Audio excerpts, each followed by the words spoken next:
ઉનાળાની ઋતુ હતી. રાજા વિક્રમનો દરબાર ભરાયો હતો. કાલિદાસ પંડિત પણ ત્યાં બેઠા હતા. તે પોતાના કામમાં તલ્લીન હતા. વિક્રમાદિત્યએ મજાક કરવાનું મન થયું. તેમણે કાલિદાસને કહ્યું, તમે કદરૂપા છો ને આજે તો વધારે કદરૂપા લાગો છો. મને તો તમને જોઈને હસવું આવે છે. ભગવાને તમને અન્યાય કર્યો છે. કાલિદાસે રાજાજીની વાત મૂંગે મોઢે સાંભળી લીધી. તેમને ખરાબ લાગ્યું, પણ કંઈ વિચારીને ત્યાં તેઓ કંઈ બોલ્યા નહીં. બીજા દિવસે જ્યારે દરબાર ભરાયો ત્યારે કાલિદાસે દરબારમાં રાખેલા માટીના ગળાની જગ્યાએ સોનાનો ગળો રાખી દીધો. રાજાને બપોરે તરસ લાગી. તેમણે સોનાના ગળાનું પાણી પીધું તો તેમને ગરમ લાગી.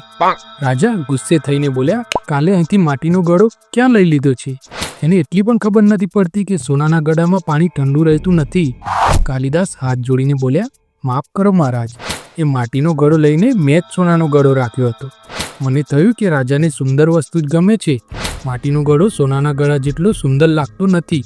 એનું પાણી તમને વધારે ગમશે એટલે મેં આવું કર્યું હતું. રાજાજીનો ક્રોધ શાંત થઈ ગયો. તેમને તરત પોતાની ભૂલ સમજાઈ ગઈ. તેમણે કાલિદાસને કહ્યું, તમે આજે મને સાચી સમજ આપી દીધી. અત્યાર સુધી મને સુંદર વસ્તુ ગમતી હતી. હું તેના ગુણ જોતો જ ન હતો. ગુણવાન માણસ જ શ્રેષ્ઠ છે, સુંદર નહીં. આટલું કરીને આખા દરબાર વચ્ચે રાજા વિક્રમાદિત્યએ કાલિદાસનું સન્માન કર્યું. તો મિત્રો, વાર્તા સારી લાગી હોય તો લાઈક કરજો, ચેનલને સબસ્ક્રાઇબ કરજો. મળીશું બીજા વિડીયોમાં. જય હિન્દ, જય ભારત, જય જય ગરવી ગુજરાત.